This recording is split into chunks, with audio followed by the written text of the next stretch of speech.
Hi guys, welcome to अनजी एक्वा। उम्मीद है आप सब लोग खैरियत से होंगे।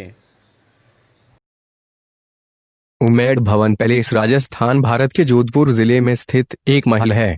यह दुनिया के सबसे बड़े निजी महलों में से एक है। यह ताज होटल का ही एक अंग है। एक सर्वेक्षण में उमेद भवन पैलेस को दुनिया का सबसे अच्छा होटल आंका गया है। उमेद भवन पैलेस का नाम इसके संस्थापक महाराजा उमेद सिंह के नाम पर रखा गया है। जोधपुर के इस महल का निर्माण महाराजा उमेद सिंह ने सन 1943 में करवाया था। बलुआ पत्थर से बने इस भव्य होटल में 347 कमरे हैं। ट्रिप एडवाइजर के travellers choice award for hotels में दुनिया के शीर्ष होटल श्रेणी में इसे पहले स्थान पर रखा गया है। चित्तर पहाड़ी पर होने के कारण यह सुंदर महल चित्तर पैलेस के रूप में भी जाना जाता है। यह भारत औपनिवेशिक स्थापत्य शैली और डेको कला का एक आदर्श उदाहरण है। डेको कला स्थापत्य शैली यहाँ हावी है और यह 1920 और 1930 के दशक के आसपास की शैली है। यह महल 16 वर्ष में बनकर तैयार हुआ था। संगमरमर और बालू पत्थर से बने इस महल का दृश्य पर्यटकों को खास तौर पर लुभाता है। इस महल के संग्रहालय में पुरातन युग की घड़ियां और चित्रकारी आज भी संरक्षित हैं। इस स्मारक में 347 कमरे हैं और तत्कालीन जोधपुर शाही परिवार के लिए उपयोग किए जाते हैं। यही एक ऐसा 20वीं सदी का महल है जो बाढ़ राहत परियोजना के अंतर्गत निर्मित हुआ, जिसके कारण बाढ़ से पीड़ित जनता को रोजगार प्राप्त हुआ। बलुआ पत्थर से बना यह अति समृद्ध भवन अभी पूर्व शासकों का निवास स्थान है, जिसके एक हिस्से में होटल चलता है और बाकी के हिस्से में संग्रहालय। महल को तराशे गए बलुआ पत्थरों को जोड़कर बनाया गया था। महल के निर्माण के दौरान पत्थरों को बांधने के लिए मसाले का उपयोग नहीं किया गया था। यह विशिष्टता बड़ी संख्या में पर्यटकों को इस महल की ओर आकर्षित करती है। इस सुंदर महल के वास्तुकार हेनरी वॉन एक अंग्रेज थे। पैलेस रोड जोधपुर में स्थित उमेद भवन पैलेस से मेहरानगढ़ दुर्ग से 6.5 किमी और जसवंत थड़ की समाधि से 6 किमी दूर है। वर्तमान में उमेद भवन पैलेस का मालिक गज सिंह है। इस पैलेस के 3 भाग हैं। एक लग्जरी ताज होटल जो 1972 से है, एक शाही परिवार के लिए तथा एक संग्रहालय है। संग्रहालय के खुलने का समय सुबह 9 बजे से शाम 5 तक। यहाँ एक दीर्घा भी है जहाँ पर कई चीजें देखने को मिलती है। उमेद भवन पैलेस के निर्माण का इतिहास एक संत के अभिशाप से जुड़ा है, जिन्होंने कहा था कि अच्छे शासन का पालन करने वाले राठौड़ वंश को अकाल के एक दौर से गुजरना पड़ेगा। इस प्रकार 1920 के दशक में जोधपुर को लगातार 3 वर्षों तक सूखे और अकाल की स्थिति का सामना करना पड़ा। अकाल की स्थिति का सामना करने वाले क्षेत्र के किसानों ने कुछ रोजगार प्रदान करने के लिए तत्कालीन राजा उमेद सिंह की सहायता मांगी, जो झारपुर में मारवाड़ के 37वें राठौड़ शासक थे, ताकि वे अकाल की स्थिति से बच सकें।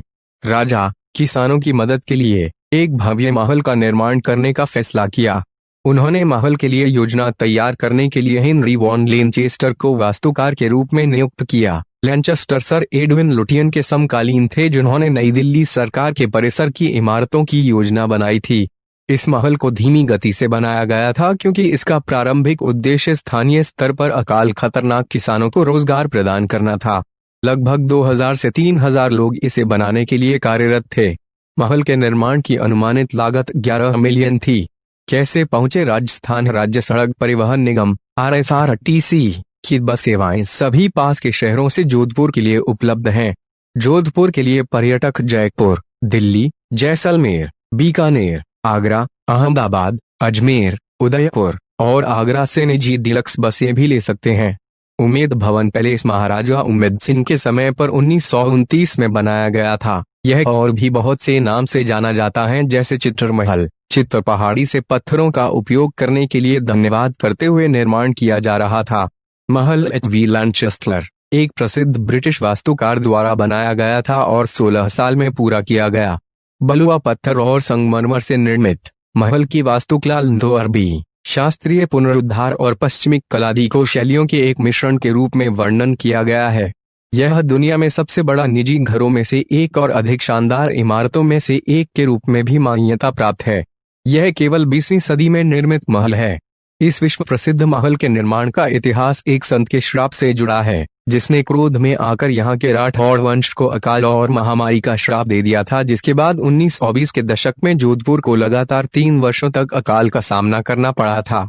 अकाल के कारण स्थानीय लोगों ने तत्कालीन राजा उम्मेद सिंह से रोजगार प्रदान करने का आग्रह किया, जिसके बाद राजा ने एक भव्य महल का निर्माण करने का फैसला किया, जिसकी योजना तैयार करने के लिए उन्होंने प्रसिद्ध वास्तुकार हेनरी वॉन लॉन्चेस्टर को बुलाया और इसका कार्यभार सौंप दिया था।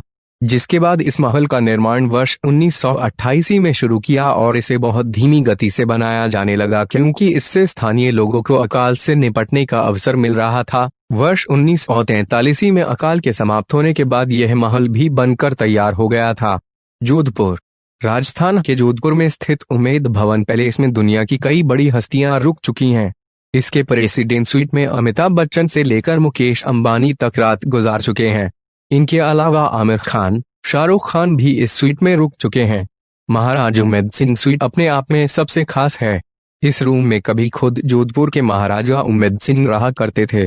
उम्मेद भवन पैलेस के sales and marketing director Brijesh Sharma ने एक इंटरव्यू में बताया था कि मुकेश अंबानी परिवार को ये स्वीट सबसे ज्यादा पसंद है।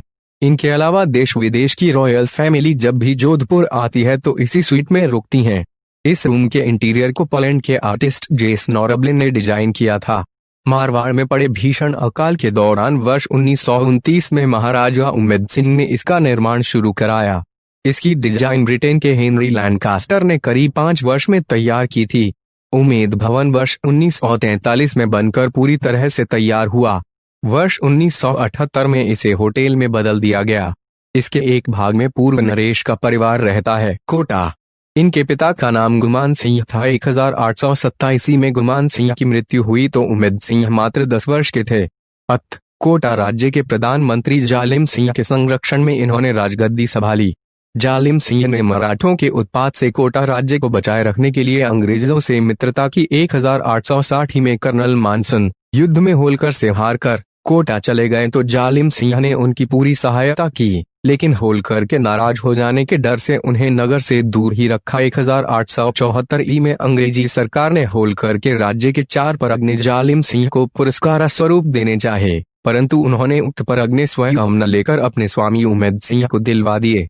बूंदी। 1800 में अपने पिता बुद्ध सिंह की मृत्यु हो जाने पर इन्होंने बूंदी पर कब्जा कर लिया, लेकिन अंबर के तत्कालीन महाराजा ईश्वरी सिंह ने इन पर चढ़ाई की और इन्हें मार्च भगाया। उम्मेद सिंह ने 1806 में होलकर की सहायता से ईश्वर सिंह को हराकर बूंदी पर पुनः अधिकार कर लिया। 1813 में ये अपने पुत्र अजीत सिंह को शासनभार सौंपकर तीर्थाटन के लिए चले गए। शाहपुरा। ये राजा धीराज नाहर सिंह के ज्येष्ठ पुत्र थे। इनका विवाह खेतड़ी नरेश अजीत सिंह की पुत्री सूर्य कुमारी से हुआ था। सूर्य कुमारी से उत्पन्न इनका कोई भी संतान जीवित न रही, परंतु इन्होंने अपनी पत्नी के रहते दूसरा विवाह न किया। उनकी मृत्यु के बाद कृष्णगढ़ की राजकुमारी से इनका दूसरा विवाह हुआ, जिससे इन्हें सुदर्शन देव नामक पुत्र की प्राप्ति हुई। उम्मेद सिंह ने अपनी पहली पत्नी की स्मृति में उनके नाम पर नागरी प्रचारणी सभा काशी को 20,000 रुपए देकर सूर्य कुमारी पुस्तक माला के प्रकाशन की व्यवस्था को, जिसके अंतर्गत सभा अनेक आकर ग्रंथ छाप चुकी है।